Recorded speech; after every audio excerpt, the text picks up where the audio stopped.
Hari ini kita akan belajar kembali kebenaran firman Tuhan. Kita buka bersama-sama di Efesus pasal yang keempat, mulai ayat yang ke-22, yaitu bahwa kamu berhubung dengan kehidupan kamu yang dahulu harus menanggalkan manusia lama yang menemui kebinasaannya oleh nafsunya yang menyesatkan, supaya kamu diperbarui di dalam roh dan pikiranmu dan mengenakan manusia baru yang telah diciptakan menurut kehendak Allah di dalam kebenaran dan kekudusan yang sesungguhnya. Kekristenan kita harus berubah, berjalan dari kemuliaan satu pada kemuliaan yang lain. Karakter kita harus berubah. Makanya kalau orang ngaku orang percaya, ngaku orang mengasihi Tuhan, ngaku orang Kristen, tetapi karakternya busuk, karakternya jelek, sikap dan tindakannya tidak sesuai dengan kebenaran firman Tuhan, perlu dipertanyakan kekristenannya. Karena kekristenan yang sejati itu berubah dari manusia lama mengenakan manusia baru menjadi serupa segambar dengan Tuhan. Pengenalan akan Tuhan akan semakin hari semakin utuh, semakin unggul. Karena apa? Diperbaharui setiap hari dengan kebenaran firman Tuhan. Makanya harus bergaul dengan firman, harus menghidupin kebenaran firman Tuhan. Percuma saja kita ini menjadi orang percaya yang rajin beribadah, tapi karakternya nggak berubah. Cara pandangnya masih pakai cara pandang dunia. Pola pikirnya, kelakuan dan perbuatannya seperti orang dunia. Harusnya kehidupan kekristenan kita tambah hari tambah berubah menjadi serupa segambar dengan Yesus Kristus Tuhan. Hari ini kita mesti belajar mengoreksi sampai kedalaman batin kita ini masing-masing. Jangan berusaha ngoreksi orang lain. Koreksi dirimu sendiri. Sikapmu seperti apa? Sudah menyerupai Yesus Kristus belum? Tindakanmu seperti apa? Reaksimu seperti apa? Benar sesuai dengan apa yang Tuhan mau apa tidak? Karena kebanyakan diri kita ini suka mengkoreksi orang lain, tapi susah mengkoreksi diri sendiri.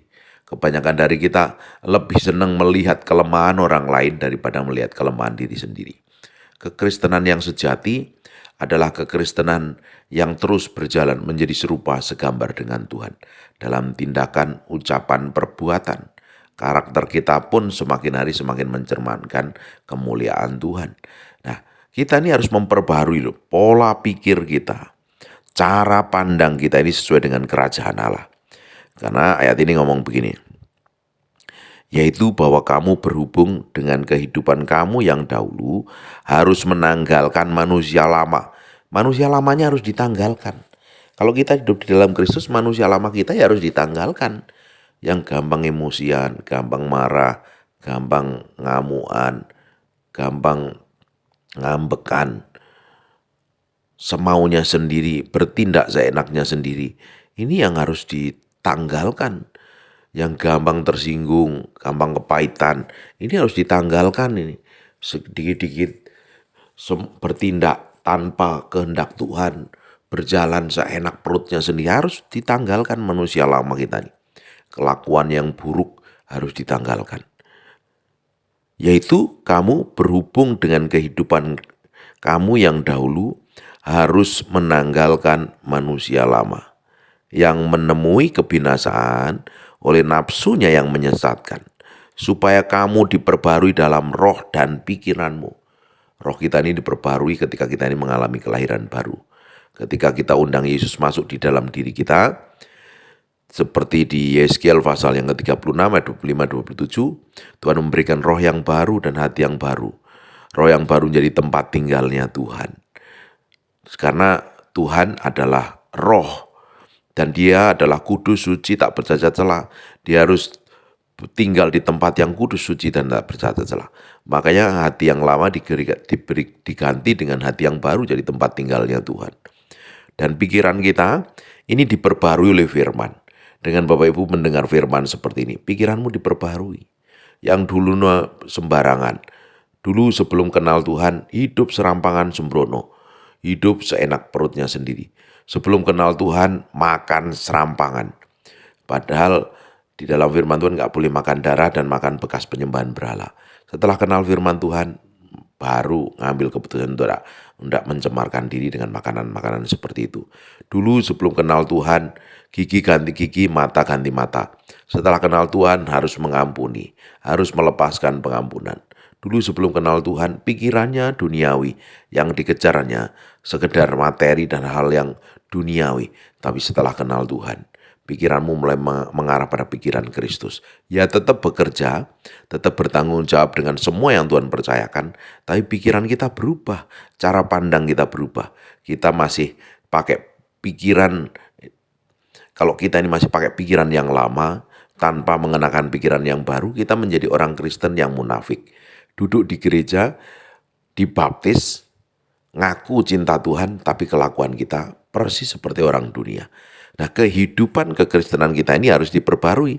Nah, pikiran kita ini tidak bisa diperbarui sampai kita ini mengenakan manusia yang baru dan menanggalkan manusia yang lama. Nah, pikiran ini diperbarui dengan firman. Di Yohanes 8 ayat 32. Jikalau engkau mengerti kebenaran, kebenaran itu akan memerdekakan kamu. Nah, kita ini harus diperbarui terus hari demi hari demi hari. Diperbarui terus pikiran kita ini supaya selaras. Kita nggak memikirkan perkara yang di duniawi, tapi memikirkan perkara-perkara yang di atas. Kita nggak memikirkan masalah dan persoalan yang kita alami, tapi kita memikirkan janji Tuhan. Makanya di Filipi 4 ayat yang ke-8. Jadi saudara-saudara pikirkan yang baik, sedap didengar, patut dipuji, sebut kebajikan, dan lain sebagainya. Kita harus memikirkan ini. Pola pikir kita ini harus selaras dengan Tuhan. Pola pikir kita sekehendak dengan apa yang Tuhan mau dan Tuhan inginkan. Baru tambah hari manifestasinya dari karakter kita ini berubah. Kelakuan kita ini berubah. Supaya kamu diperbarui dalam roh dan pikiranmu dan mengenakan manusia baru. Kita nggak bisa mengenakan manusia lama lagi. Kita harus mengenakan manusia baru yang diperbarui itu. Semua tindakan, perbuatan, karakter, kelakuan manusia lama harus ditanggalkan. Kita harus mengenakan manusia baru yang telah diciptakan menurut kehendak Allah di dalam kebenaran dan kekudusan yang sebenarnya. Kita mengenakan manusia baru yang diciptakan menurut kehendak Allah di dalam kebenaran. Kita harus dalam kebenaran nih. Segala suatu tindakan kita harus sesuai dengan firman, sesuai dengan kehendak Tuhan. Kita nggak bisa bertindak serampangan dan sembrono lagi. Dan kita harus hidup dalam kekudusan yang sesungguhnya. Karena itu buanglah dusta, berkatalah seorang kepada yang lain, karena kita adalah sesama anggota. Kita nggak boleh ngomong dusta lagi. Apabila kamu menjadi marah, janganlah kamu berbuat dosa. Ini salah satunya. Kenapa nih kita bisa harus mengontrol amarah kita? Karena ini bisa di pintu celahnya setan ini. Amarah nggak boleh berbuat dosa. Jangan matahari terbenam sebelum pada amarahmu. Dan janganlah beri kesempatan kepada iblis. Ternyata marah, dusta itu membuat iblis mendapat kesempatan dalam kehidupan kita. Orang yang mencuri janganlah mencuri lagi, tapi baiklah ia bekerja keras dan melakukan pekerjaan yang baik dengan tangannya sendiri, supaya ia dapat membagi sesuatu kepada orang yang berkekurangan. Ya nggak boleh malas lagi, harus kerja, harus rajin kerja. Ketika kita ini bekerja, kita diberkati bukan fokus pada diri sendiri, tapi kita bisa memberkati orang yang berkekurangan. Jangan ada perkataan kotor yang keluar dari mulutmu. Mulut kita ini berubah nih. Biasanya maki-maki, marah, ngambekan, ngamuan. Tapi kita mulai berkata-kata yang baik, penuh hikmat, pengertian, dan pengetahuan. Nggak boleh lagi ngomong yang mengutuki. Mulut kita ini dipakai untuk memberkatin orang. Nggak boleh pakai untuk ngomong mengumpat, mencaci maki, gosip, dan lain sebagainya. Tapi pakailah perkataan yang baik untuk membangun. Justru perkataan mulut kita harus membangun, membangkitkan. Di mana perlu, supaya mereka yang mendengarnya beroleh kasih karunia. Ketika mulut kita berkatakan hal yang baik, mulut kita akan menjadi berkat dan orang yang mendengarkannya diberkati. Tapi kalau mulut kita ini kotor, mulut kita ini katanya berkata-kata yang busuk dan jelek, justru orang nggak diberkati. Justru orang tidak akan menikmati kuasa Tuhan, menikmati hadirat Tuhan, orang akan terluka. Orang dengan kata-kata kita bisa kepahitan dan terluka. Kita harus belajar mengenakan manusia yang baru ini. Dan janganlah kamu mendukakan Roh Kudus. Ini yang penting sekali. Jangan sampai dari tindakan kita, sikap kita, perbuatan kita, dari apapun yang kita lakukan ini melukai hati Tuhan. Yang terpenting hari ini itu belajar menyenangkan hati Tuhan.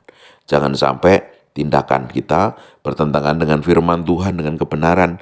Kalau kita ini bertentangan dengan firman dan melakukan sesuatu yang menyakitin hati Tuhan, justru kita akan mendukakan Roh Kudus. Roh Kudus adalah seorang pribadi yang bisa kita lukai, bisa dukakan, kita bisa sakitin kalau kita ini bertindak, berkelakuan seperti mau kita sendiri. Hari ini kita mesti belajar menghormati hati Tuhan. Kalau orang itu belajar menghormati hati Tuhan, mengasihi Tuhan benar-benar, dia akan hormatin hati Tuhan. Seperti kita ini, kalau kita ini mengasihi pasangan kita akan hormatin, kita cintai, kita nggak mau berlaku busuk, kita nggak mau mengatakan hal kotor, kita nggak mau merendahkan pasangan kita. Tapi justru kita akan mencintai sungguh-sungguh. Janganlah kamu mendukakan Roh Kudus Allah. Jangan mendukakan Roh Kudus Allah. Kita harus hormati dan kasih Tuhan. Lebih dari apapun juga di muka bumi. Kita respect dan hormat dengan Tuhan. Dan yang telah menetraikan kamu menjelang hari penyelamatan. Tindakan kita sehari ini harus belajar. Apapun yang kita mau kerjakan, apapun yang kita mau lakukan, kita mau menyenangkan hati Tuhan saja. Kita mau hormatin Tuhan lebih dari apapun juga. Segala suatu tindakan dan keputusan yang kita lakukan yang tidak sesuai dengan kebenaran firman Tuhan, jangan dilakukan. Kita mau nyenengin hati Tuhan kok. Ngapain kita menyakitin hati Tuhan? Orang kalau menyenangkan hati Tuhan, hidupnya pasti berubah, karakternya berarti berubah. Ini perhatikan baik-baik nih. Ayat yang ke-31, segala kepahitan, nggak boleh kita memiliki kepahitan. Kalau engkau hari ini memiliki kesel, jengkel sama orang lain, ampuni. Siapapun orangnya, suamimu mungkin, istrimu mungkin, anakmu, mertuamu, mantumu, temanmu, bosmu. Kalau kepahitan dengan orang lain, lepaskan pengampunan. Lepaskan pengampunan. Karena kepahitan ini akan membuat hidup kita ini tidak bahagia. Orang yang kepahitan itu hidupnya tidak bahagia. Mulutnya busuk, perkataannya busuk, sikapnya jelek, mukanya pun juga tidak tercermin kemuliaan Tuhan. Karakternya orang yang kepahitan itu aneh-aneh, kasar, kelakuannya jahat, mulutnya sadis, temperamen, dan lain sebagainya. Orang yang kepahitan ini akan selalu maitin orang lain.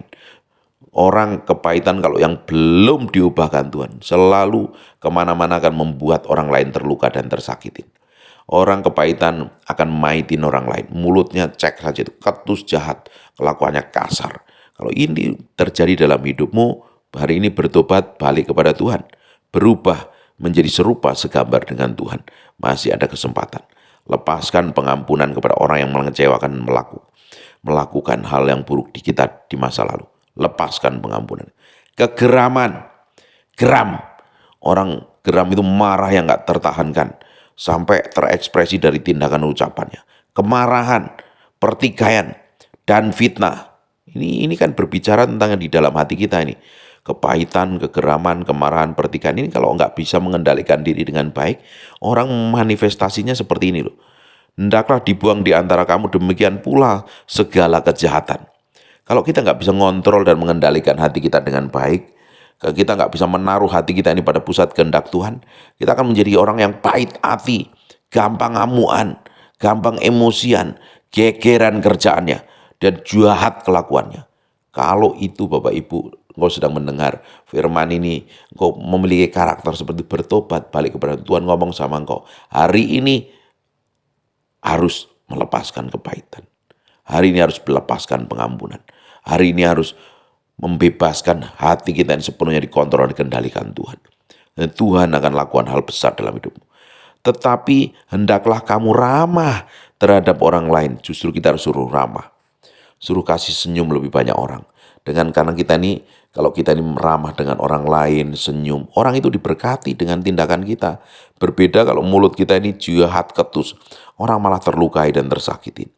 Penuh kasih mesra dan saling mengampuni, sebagaimana Allah di dalam Kristus telah mengampuni kamu. Justru hari ini kita mesti benar-benar ya, tindakanmu, karaktermu harus seperti yang Tuhan mau. Banyak orang Kristen itu nggak menjadi berkat, malah justru jadi batu sandungan bagi orang-orang yang kenal Tuhan. Yang mereka malas, oh ternyata kekristenan kelakuannya kok kayak begini. Banyak orang seperti itu. Justru kita hari ini harus taruh hati kita ini sepenuhnya di hadapan Tuhan. Kita menyerahkan sepenuhnya ke dalam tangan Tuhan yang ajaib dan luar biasa. Kita mau benar-benar karaktermu itu berubah. Sikapmu memperlakukan orang lain berubah. Sikapmu memperlakukan orang yang berkelakuan buruk juga harus seperti Tuhan. Patokan kita harus mengikuti kehendak Kristus. Patokan kita harus nyontoh kehidupan Yesus Kristus. Jangan malah sebaliknya. Bagaimana kita memperlakukan orang lain, bersikap sama orang lain, bertanggung jawab dalam segala sesuatu, harusnya semakin hari semakin menyerupai kehendak Tuhan. Menyerupai apa yang Tuhan mau dan Tuhan inginkan. Dan saya berdoa hari ini kita semakin hari semakin diperbarui, mengikuti apa yang Tuhan dan Tuhan inginkan. Dan kita mau menyenangkan Tuhan saja.